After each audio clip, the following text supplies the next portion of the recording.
ये बड़ी घोषणा है कृषि क्षेत्र के लिए। रतीश, किसानों से बात करिए, ये घोषणा, इस पर क्या कहना है उनका? बिल्कुल, बहुत सारे किसान हमारे साथ मौजूद हैं। दादा आप आगे आइए, जरा आपसे बात करेंगे। आप आइए दादा, आगे आइए। एमएसपी की घोषणा की गई है दादा, एमएसपी की सीधे आपके खाते में सीधे एमएसपी का पैसा आएगा। बड़ी घोषणा सरकार ने बजट में की है, क्या कहेंगे? हम क्या कहें? एमएसपी की घोषणा, अब पैसा जो धांधलीबाजी होती थी वो सीधे सरकार आपके अकाउंट में देगी, आपके खाते में आएगा, कोई बिचौलिया नहीं, कोई इस तरीके का। ठीक है, आ जाए, क्या ले ले। दादा आप आइए, आप आगे बताइए, आकर आइए। और किसानी खेती फायदे का सौदा नहीं है। एक चीज और बताइए इन्हें, अब आप लोगों के लिए एक चीज और बताइए रतीश के, एमएसपी तो ट्रांसफर होगी ही, पैसा सीधे खातों में तो जाएगा ही, खेती के उपकरण भी सस्ते होंगे। ऐसी व्यवस्था की गई है टैक्स में कि खेती के उपकरण सस्ते किए जाएंगे, उनका भी रेट कम होगा।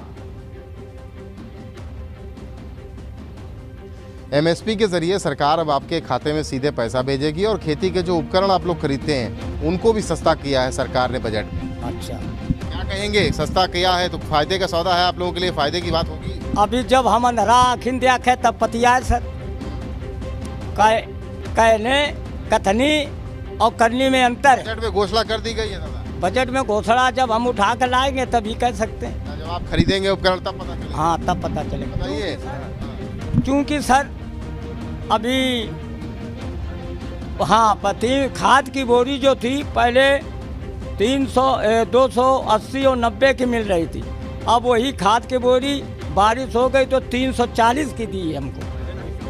और भी किसान है, उनसे बात कर लेते हैं। आप बताइए, ये जो 45 किलो वजन और 340 रुपए की खाद की बोरी है। आप ये बताइए कि बजट की जो घोषणा आज हुई है उसमें सरकार ने कहा है कि जो खेती के उपकरण, ठीक है रतीश, आपके पास वापस आएंगे और भी बात करेंगे इन लोगों से। रतीश ठीक है, आप इनके साथ बने रहिए, और जो कृषि से संबंधित घोषणाएं हुई हैं उस पर हम बात करेंगे, इन सभी से बात करेंगे और आपके पास भी आएंगे।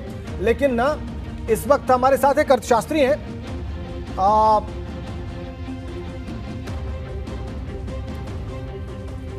सर पवन गुप्ता जी हमारे साथ। पवन गुप्ता जी, बहुत बहुत स्वागत है आपका। इस बजट को आप कैसे देखते हैं? इनकम टैक्स स्लैब में कोई परिवर्तन नहीं किया गया है, जिस पर सबसे ज्यादा निगाह थी लोगों की, वहां पर कोई चेंज नहीं है।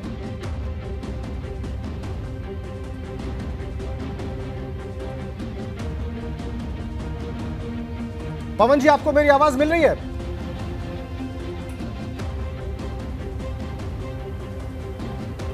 मुझे लगता है पवन जी तक आवाज नहीं जा रही है, हम उनसे बात करने की कोशिश करेंगे। वापस रतीश के पास चलते हैं। रतीश, कृषि क्षेत्र में मुझे लगता है बहुत ध्यान दिया गया है। एमएसपी को 2,37,000 करोड़ रुपए अगर डायरेक्ट खातों में ट्रांसफर होंगे और खेती के उपकरण सस्ते किए जाएंगे, उसके लिए अलग अलग तरीके अपनाए जाएंगे, तो इसका मतलब यह है कि इस बजट में कृषि पर बड़ा फोकस रहा है इस सरकार का, मोदी सरकार का और वित्त मंत्री निर्मला सीतारमण का।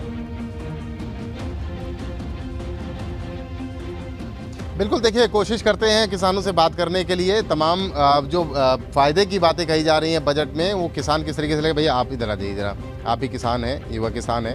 ये बताइए कि एमएसपी की जो अमाउंट होगा वो सीधे आपके खाते में आएगा, बजट में ये ऐलान किया गया है। दूसरा ये कि जो खेती के उपकरण होते हैं वो अब सस्ते कर दिए गए हैं। जब हम लोगों को इस्तेमाल मतलब दिया जाएगा सस्ते कीमत में, तब हम लोग उसका विश्वास करेंगे। भरोसा क्यों नहीं कर पा रहे हैं? नहीं कर पा रहे हैं क्योंकि हम बराबर 10 साल से इसी धोखे से लड़ रहे हैं।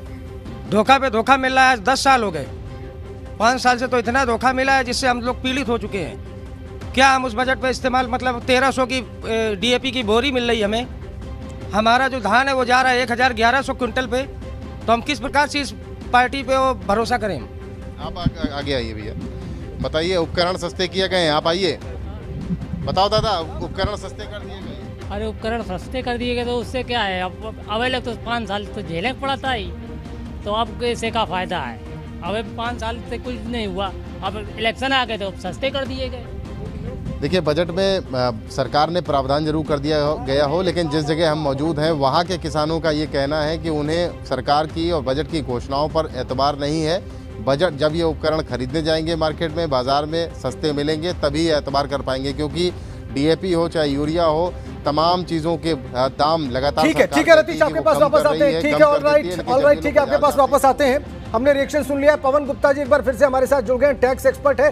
टैक्स पर सबसे ज्यादा बात होती है, टैक्स क्या उसमें चेंज किया गया है, क्या नहीं किया गया है, इससे सबसे ज्यादा लेना होता है आम आदमी को। और सर उसमें कोई परिवर्तन नहीं किया गया है, तो देखा जाए तो कोई राहत भी नहीं है आम आदमी के लिए जो टैक्स दे रहा है।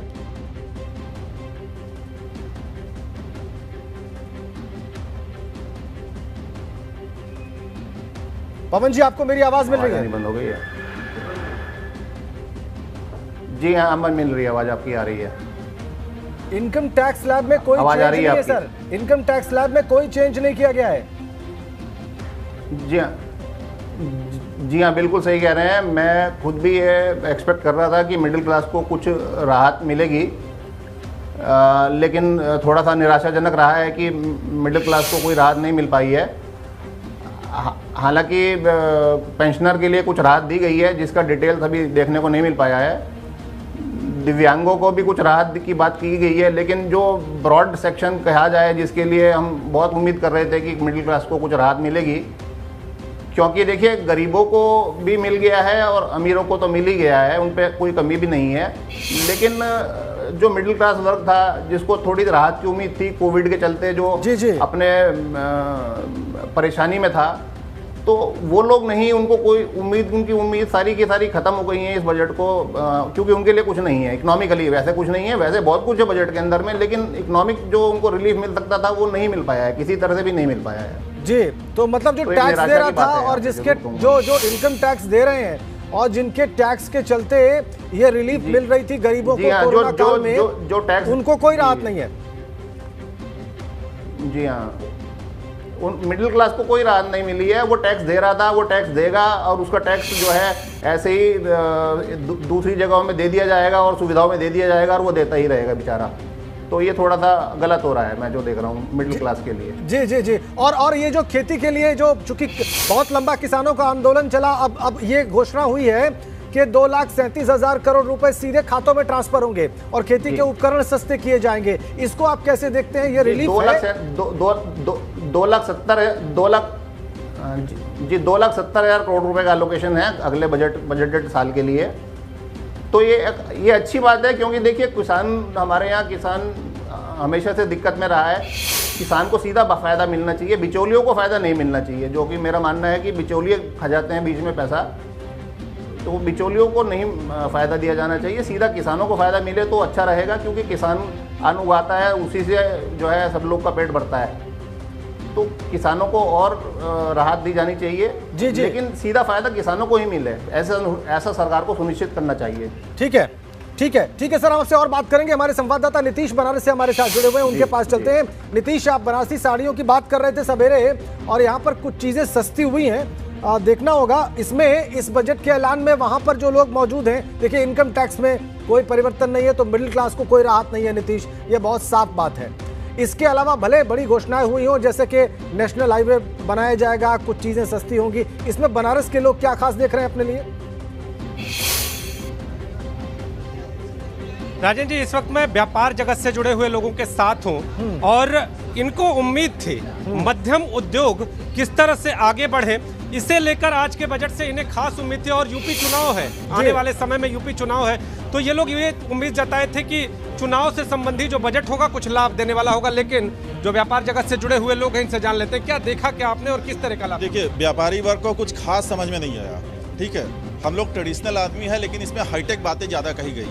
हम लोग को उम्मीद थी कि भाई व्यापार में कुछ राहत मिले, कुछ ऐसा 1.5 लाख 2 लाख का ऐसा ब्याज मुक्त कम से कम लोन मिले, जिसके थ्रू व्यापारी अपना जो है व्यापार आगे बढ़ा सके। कोरोना में महामारी के आगे हमारा व्यापार वैसे ही पूर्णतया चौपट हो चुका था, लेकिन इस जो है बजट से हम लोग संतुष्ट नहीं। कृषि क्षेत्र की बात हुई, इसके साथ ही जो अन्य क्षेत्र हैं विकास की भी बात कुछ न कुछ कहे कि अच्छी आई, लेकिन उसके बाद जो बनारसी साड़ी उद्योग को लेकर जो उम्मीदें थी, जो बनारस के कुटीर उद्योगों को लेकर उम्मीदें थी, उसे लेकर क्या था?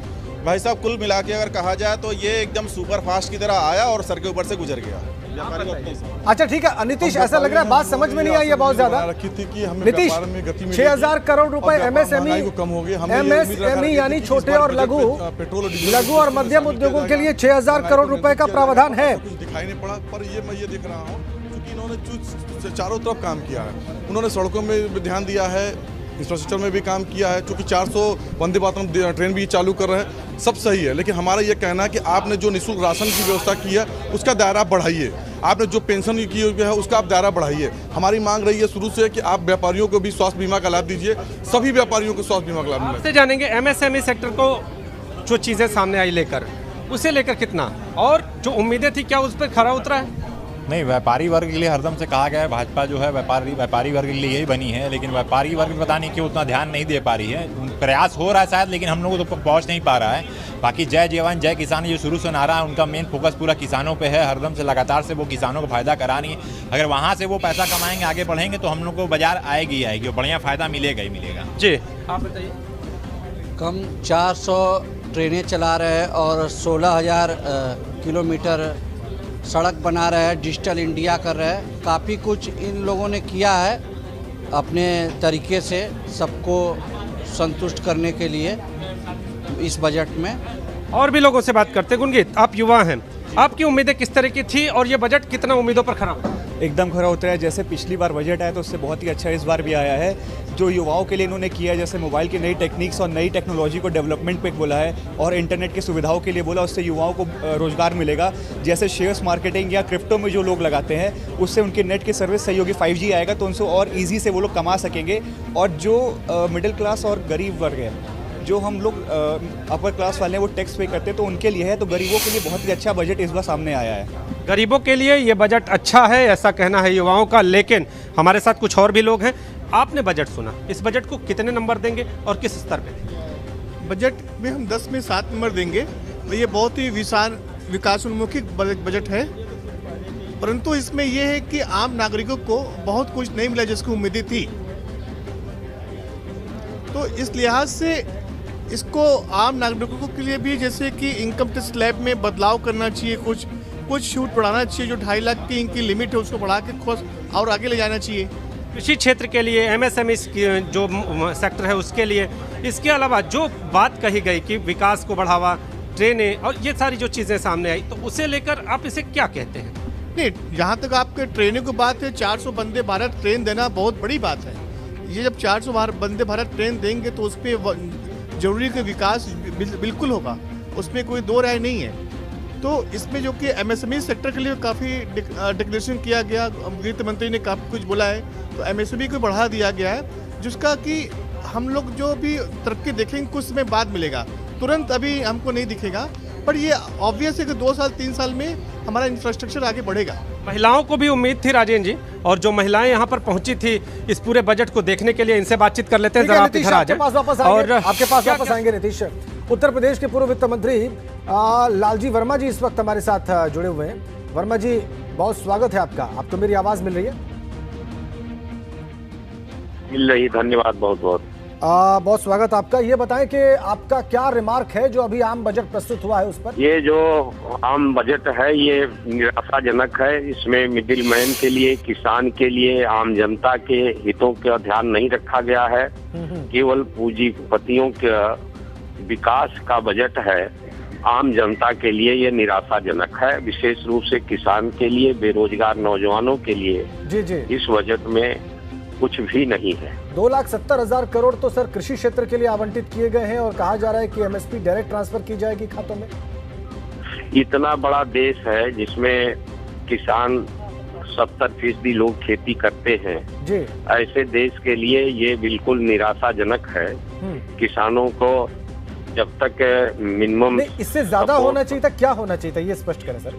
नहीं, उस किसानों के हितों के लिए ये गारंटी देनी चाहिए कि उनको जो है न्यूनतम समर्थन मूल्य पर उनकी फसल खरीदी जाएगी, और साथ साथ रासायनिक उर्वरकों के लिए उनको जो सिंचाई की सुविधाएं हैं उसके लिए अलग से व्यवस्था होनी चाहिए थी, जो इस बजट में नहीं है। ठीक है, बहुत बहुत धन्यवाद लालजी वर्मा जी हमसे बात करने के लिए। आप असंतुष्ट दिखाई दे रहे हैं इस बजट से। आप कह रहे हैं कि बहुत कुछ होना चाहिए था खेती किसानी के लिए, वो नहीं हुआ है, और रासायनिक उर्वरकों के लिए और सिंचाई के लिए और भी बहुत कुछ किया जाना चाहिए था, वो नहीं हुआ। ये लालजी वर्मा कह रहे हैं, पूर्व वित्त मंत्री। लेकिन जो बड़ी बातें हैं वो आपको लगातार दिखा रहे हैं। देखिए, कपड़ा, चमड़े का सामान सस्ता हुआ है, खेती के उपकरण सस्ते होंगे, मोबाइल, चार्जर, जूते, चप्पल, ये सब सस्ते हुए हैं। विदेशों से आने वाली चीजें जो इंपोर्ट करके लाई जाती हैं विदेशों से, वो सस्ती होंगी।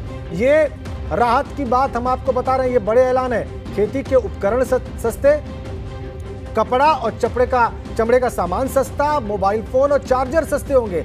क्रिप्टो करेंसी से जो आय है उस पर 30% टैक्स लगेगा। ये क्लैरिटी हो गई है। क्रिप्टो करेंसी का जो लोग व्यापार कर रहे हैं, एक्सचेंज कर रहे हैं, वो समझ लें 30% टैक्स लगेगा। दिव्यांगों को टैक्स में राहत होगी। बड़े ऐलान हम आपको बता रहे हैं। पेंशन में जो टैक्स लगता था उस पर छूट का ऐलान हुआ है। स्टार्टअप को मार्च 2023 तक टैक्स इंसेंटिव दिया जाएगा। और कॉर्पोरेट सेक्टर के लिए बड़ी छूट 18% से घटाकर 15% कर दिया गया है कॉर्पोरेट टैक्स, और सरचार्ज भी घटा दिया गया है 12% से घटाकर 7% कर दिया गया है। ये बड़े ऐलान हम आपको बता रहे हैं।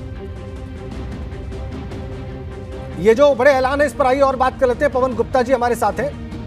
पवन गुप्ता जी टैक्स एक्सपर्ट हैं, हमारे साथ हैं। सर, हम लोग बात कर रहे थे कि आम आदमी के लिए, मिडिल क्लास के लिए कोई राहत नहीं है, और सबसे ज्यादा वही टकटकी लगाए देखता है कि कहीं इनकम टैक्स स्लैब में कोई चेंज हो जाए, कहीं से छूट का कोई प्रावधान दिखाई दे जाए जिससे कि उनको राहत महसूस हो। लेकिन कुछ सामान सस्ते होने की खबर तो आ रही है, लेकिन टैक्स में कोई चेंज नहीं किया गया है। तो फायदा कैसे पहुंचाने का प्रयास किया गया है इस बजट के माध्यम से? अगर वो पॉइंट्स आपकी नजर में आए हो मिडिल क्लास के लिए, मध्यम वर्ग के लिए, तो वो बताएं सर। देखिए, अभी आपने देखा कि जनवरी माह के अंदर में जीएसटी का कलेक्शन रिकॉर्ड 1,40,000 करोड़ हुआ है। बिल्कुल बिल्कुल। और जो गवर्नमेंट का जो बजट का थीम, अगर आप लोग देख पाए हो, समझ पाए हो, तो थीम इज ग्रीन। बिल्कुल बिल्कुल, ग्रीन बॉन्ड्स जारी किए गए। ग्रीन पे भी फोकस है सरकार का। हाँ, ग्रीन बॉन्ड जारी किए गए हैं, और ग्रीन एनर्जी को, यानी कि इलेक्ट्रॉनिक व्हीकल पे जोर दिया गया है, तो जिससे कि आप कन्वेंशनल एनर्जी से शिफ्ट होकर के ग्रीन एनर्जी पे शिफ्ट हो रहे हैं। सरकार का जो उद्देश्य है वो पूरे देश को ग्रीन पे लाने का है।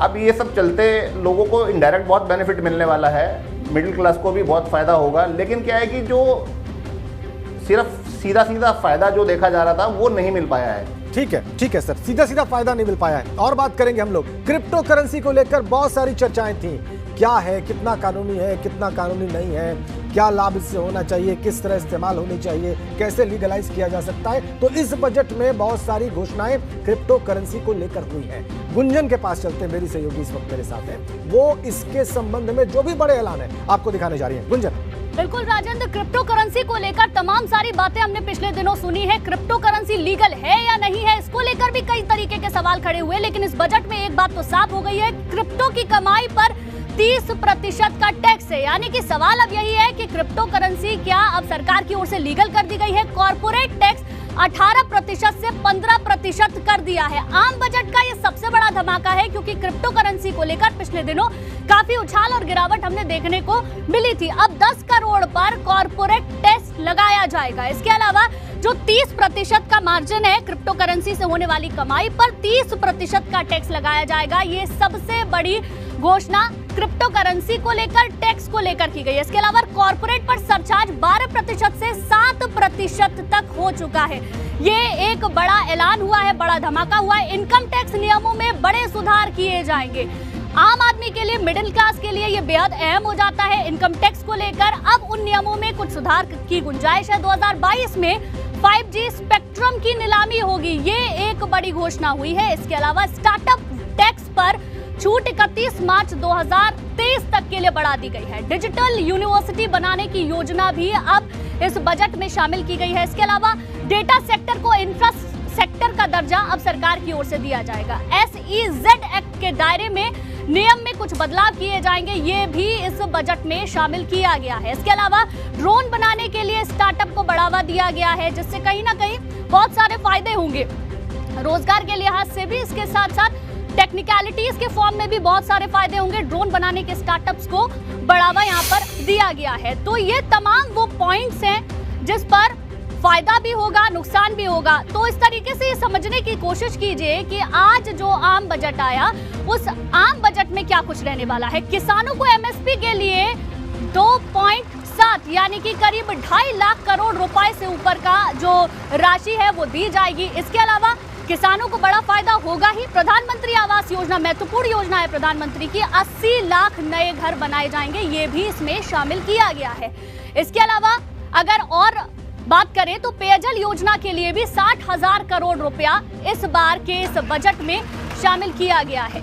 मेक इन इंडिया के तहत 60 लाख रोजगार के मौके होंगे। प्रधानमंत्री बार बार इसका जिक्र करते हैं, मेक इन इंडिया प्रोडक्ट्स की बात की जाती है, जिसमें कि 60 लाख रोजगार के मौके होंगे, रोजगार के अवसर भी जिससे कि बढ़ेंगे। आत्मनिर्भर भारत से 16 लाख नए रोजगार के अवसर लोगों को मिल पाएंगे, लोगों को रोजगार मिलेगा, जिससे कि विकास भी होगा, इकोनॉमी में सुधार आएगा।